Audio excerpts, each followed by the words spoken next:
Olá, eu sou Ceciana, psicóloga jurídica e atuei por 11 anos nos juizados de violência doméstica e familiar de Curitiba, com mulheres em situação de violência doméstica e com os autores dessas violências.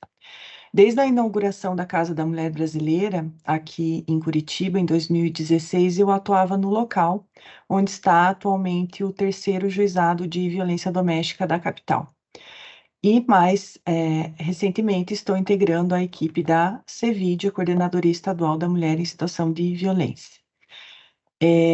Vou tratar com vocês aqui de alguns aspectos práticos, então, da atuação, né, com as mulheres e os autores das violências, numa perspectiva, né, da psicologia, mas nesse entendimento multidisciplinar, trazendo também alguns aspectos do serviço social. A colega Bruna, que me antecedeu, assistente social, pontuou diversos entendimentos necessários para o atendimento às situações de violência doméstica e familiar.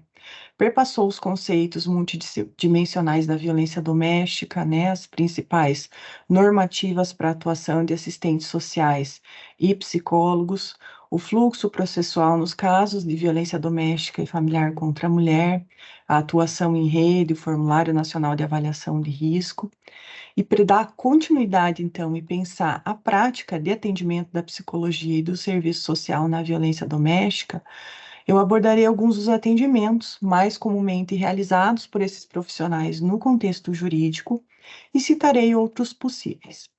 Dentre eles estão o acolhimento, o preenchimento do Formulário Nacional de Avaliação de Risco, os atendimentos individuais e os atendimentos grupais às mulheres em situação de violência, o encaminhamento dessas mulheres aos demais serviços da rede e o atendimento ao autor de violência doméstica e familiar, que será detalhado em um curso específico para o tema.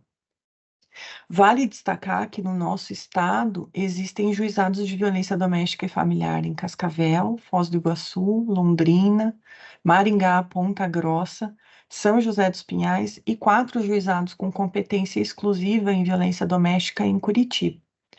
Alguns desses juizados contam com uma equipe psicossocial, o que permite o desenvolvimento de projetos e intervenções para além das citadas anteriormente, de acordo com a demanda e a realidade própria de cada comarca. Como base para o atendimento às mulheres, além das normativas existentes e já citadas pela colega Bruna, eu destaco a necessidade de retomar o nosso olhar para o conceito de gênero, de ciclo da violência, o entendimento do fluxo processual e do atendimento humanizado. Todos esses entendimentos vão nortear a prática tanto do serviço social como da psicologia no contexto jurídico. Então, mesmo que seja uma retomada, vamos pensar que compreender essas desigualdades de gênero, as representações estereotipadas de papéis sociais entre homens e mulheres, que legitimam a visão de inferioridade feminina e superioridade masculina, e a intersecção com os múltiplos marcadores de desigualdade, então, a exemplo da classe, raça, etnia, orientação sexual, todos esses pontos permitem ampliar as discussões conceituais que vão embasar a nossa prática enquanto profissionais atuantes no judiciário na perspectiva da violência doméstica. Então, a atuação com essa perspectiva de gênero, ela pressupõe que o conceito ele esteja bem esclarecido e internalizado por quem atua na área, para que na interlocução e no atendimento a essas mulheres, as reflexões suscitadas elas sejam com o entendimento do enfrentamento da violência de gênero, do não uso de qualquer estereótipo, discriminação ou preconceito. Além do conceito de gênero, o entendimento do ciclo da violência que está presente, né, em muitos relacionamentos violentos e abusivos é essencial para compreender a dinâmica das relações que envolvem a violência doméstica. O ciclo ele tem sido falado, né, já foi mencionado aqui por diversas vezes nas apresentações anteriores, e é tão importante de ser pensado, né, porque faz parte desse cotidiano da prática, a gente identificar em que momento dele a mulher se encontra para possibilitar a partir daí, né, uma melhor atuação. O ciclo, ele é descrito, né, em 3 fases sucessivas. A primeira seria a fase de tensão, a segunda de explosão e a terceira e a última fase, uma reconciliação, a fase que a gente chama de lua de mel. As tensões no relacionamento, elas costumam iniciar, então, como discussões, insultos ou uma hostilidade por parte do autor de violência, que deixam a mulher temerosa, né, do que vai acontecer com ela, do que vai acontecer com essa relação, mas muitas vezes faz com que elas tenham, então, manter o controle da situação por acreditar que podem mudar esses comportamentos do ofensor ou da ofensora. Esse ciclo, ele se movimenta com um acúmulo das discussões, dos insultos, das tensões psicológicas geradas, que culminam numa fase de explosão dessas tensões através das agressões, e sejam elas de qualquer uma das formas de violência presentes na Lei Maria da Penha. Então, através de violências morais, psicológicas, físicas, sexuais ou patrimoniais. Na sequência desse ciclo, há uma fase de reconciliação, de arrependimento por parte do autor da violência, né? Ele pede desculpas, ele se mostra culpado, diz que tem remorso pelo que fez, e com isso traz também promessas de mudança na relação. E muitas vezes a mulher acaba, né, negando que de fato aconteceu uma violência, e essa relação tende a se normalizar na chamada fase da lua de mel. Então, volta a ter uma pacificação da situação, né, para que essa relação continue estável. Então, o autor ou autora tende a manter a mulher nesse ciclo, né, de várias formas. E uma delas é isolando ela da rede de apoio. Então, quando há o limite de contatos dela, né, com os familiares e amigos, o controle por parte do ofensor das conversas no celular, o desestímulo que ela trabalhe fora, são formas de fazer com que ela não perceba que está, né, nesta situação, neste ciclo de violência. Outra forma do autor manter ela nesse ciclo são as constantes promessas de mudança, né, de que essa relação permaneça de uma forma pacífica, né. Então, uma vez que há um vínculo afetivo nessa relação, pode haver várias tentativas de rompimento por parte da mulher, mas retornos à relação, por acreditar nessa perspectiva e nas promessas de mudança. Outros aspectos são o medo, a vergonha de expor sua intimidade, de se autoculpabilizar pelo acontecido, né? São sentimentos que essas mulheres carregam e que também fazem com que elas permaneçam no relacionamento violento. Em muitos casos, essas agressões elas se deram de forma continuada nessas relações, e uma das consequências, com o tempo, pode ser a aceitação e a normalização da violência, o que faz com que muitas mulheres não consigam romper com esses relacionamentos abusivos. Muitas vezes é só com o apoio externo que ela consegue deixar essa relação de violência. Então, há que se ter o cuidado também, né, apesar de pensar nesse ciclo e tentar identificar ele, né, de não generalizar os casos de violência, pois nem todos se enquadram nessa lógica de ciclo ou de ciclos rígidos. E o profissional, ele deve ter a percepção sobre essa singularidade de cada vivência da situação de violência. Outro ponto importante ao profissional é a compreensão do fluxo profissional.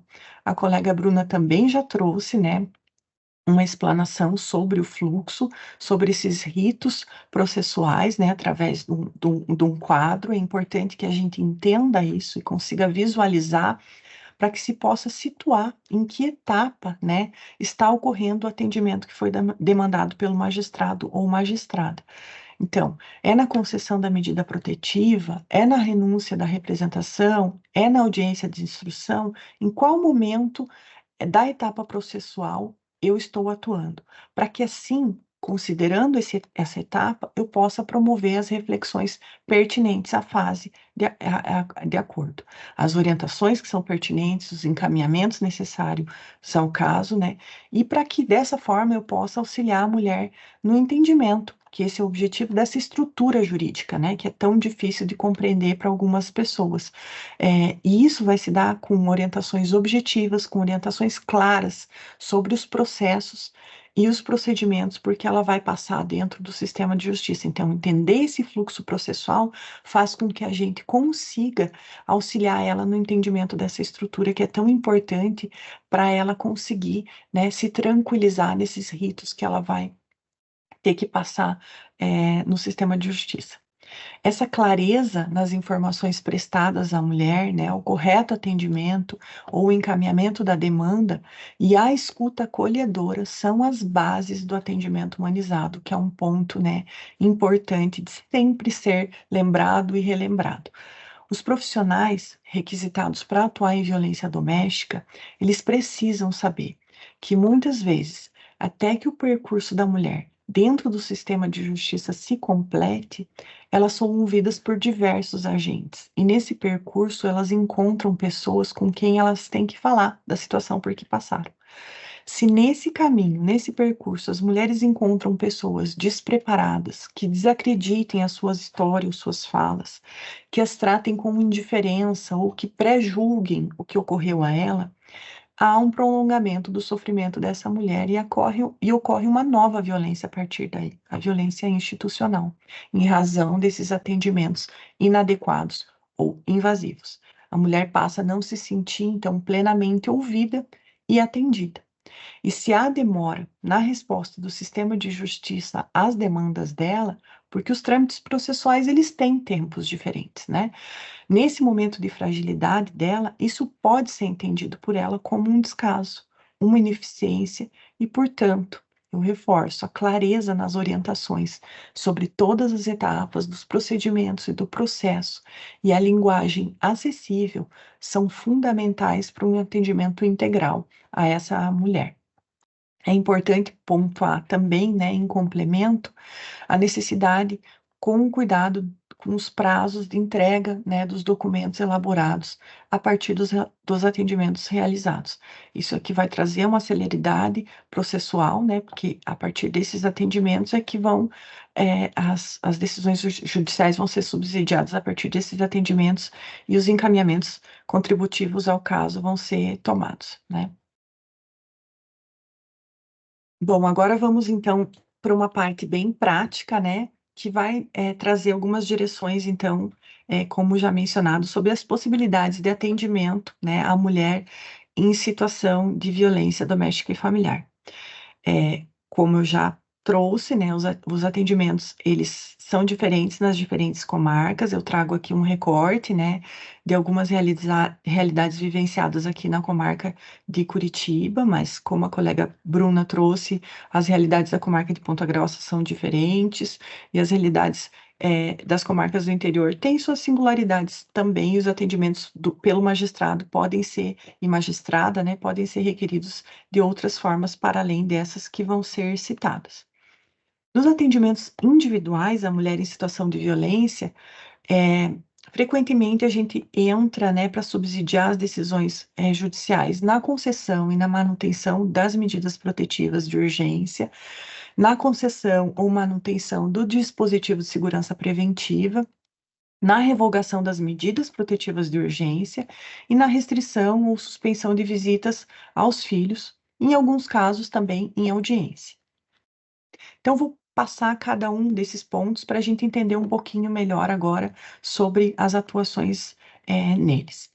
Na concessão e manutenção das medidas protetivas de urgência, então, a gente precisa estar atento, porque quando as mulheres chegam ao sistema de justiça, normalmente elas estão em um momento de vulnerabilidade, além da fragilidade emocional que podem estar passando após terem sofrido violência. Mas, em sua maioria, mesmo com essa fragilidade emocional e a vulnerabilidade, elas têm a intenção de romper a violência que estavam sofrendo. Elas querem que essa situação de agressão acabe. Então, por isso, procuram, né, o registro do boletim de ocorrência e o pedido das medidas protetivas. Elas querem ajuda, elas querem que algo aconteça para que a violência pare. Por ser um fenômeno complexo, dinâmico, multifacetado, a violência doméstica e familiar, ela nunca se explica e se enfrenta da mesma forma para todas as mulheres, que reagem e vivenciam ela de maneiras diferentes. Então, não se deve, de maneira alguma, nesses atendimentos que a gente presta, generalizar histórias individuais. Cada mulher, em sua singularidade, vai reagir e vivenciar a violência de maneiras diferentes. Então, cabe ao profissional, nesse momento processual, promover acolhimento à mulher dessas diferentes formas de singularidade, mas também prestar informações, orientações, esclarecimentos e reflexões que possam contribuir para a interrupção do ciclo de violência. Aqui, orientações e esclarecimentos, eu me refiro àquilo que eu trouxe anteriormente, inclusive sobre a fase processual. Então, o entendimento, né, de que momento do processo a gente se encontra, para ela é muito importante, né, porque ela vai precisar ainda entender o desenrolar de tudo que vai acontecer dentro do sistema de justiça e a gente é que vai transmitir essas informações e orientações a ela. Informações sobre as formas de violência contra a mulher que estão previstas na Lei Maria da Penha são muito importantes também nesse momento, né, para que ela se aproprie e consiga ampliar o olhar sobre essa situação de violência e até ressignificar, né, o que foi vivenciado. Nesse momento da concessão e manutenção das medidas protetivas de urgência, o requerimento do magistrado ou magistrada é para atuação normalmente dos profissionais de psicologia e serviço social para apresentação, né, de um pedido de atendimento que resulte em produção de um documento, de acordo com os conselhos de classe, para subsidiar a concessão ou a manutenção dessas cautelares, evidenciando normalmente, né, a necessidade que se evidencia a necessidade dessas medidas protetivas no caso concreto. Então, eu trago algumas questões que surgem para a gente refletir, né, nesse atendimento e que vão ser importantes de serem elencadas e trazidas, né, nessas considerações do profissional. Essa mulher, ela está em segurança? Qual que é o nível de risco que ela está correndo, né? Existem pessoas de referência, né, para auxiliar ela, elas podem, essas pessoas, garantir a segurança física e emocional dessa mulher, né? Então, as medidas protetivas são necessárias em que sentido, né? São necessárias medidas protetivas adicionais? Essa mulher, ela tem uma rede de apoio, ela está inserida na proteção, né? Na rede de atendimento à mulher em situação de violência? Então, todas essas questões, né, elas vão nortear o nosso atendimento e o que a gente vai produzir, né, para o magistrado ou para a magistrada, para subsidiar a decisão dele.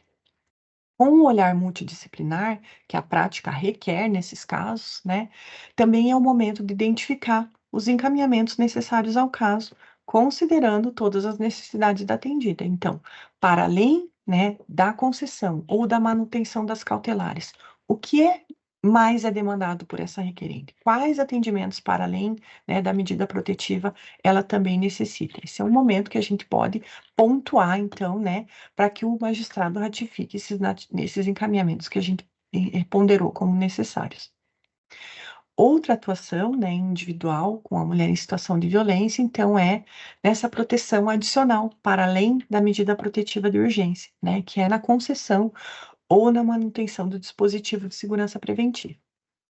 Então, nos casos em que a mulher em situação de violência, ela está exposta a potencial grau de risco, né, e esse grau de risco pode ser evidenciado, por exemplo, através da aplicação do Formulário Nacional de Avaliação de Risco, os profissionais de psicologia e serviço social, eles podem ser requisitados a atuar, então, para subsidiar a concessão ou a manutenção desse dispositivo de segurança preventiva, o dispositivo do pânico, né, que em algumas comarcas ele está disponível na forma física e em outras de forma virtual através do aplicativo do Pânico, no app 190 da Polícia Militar.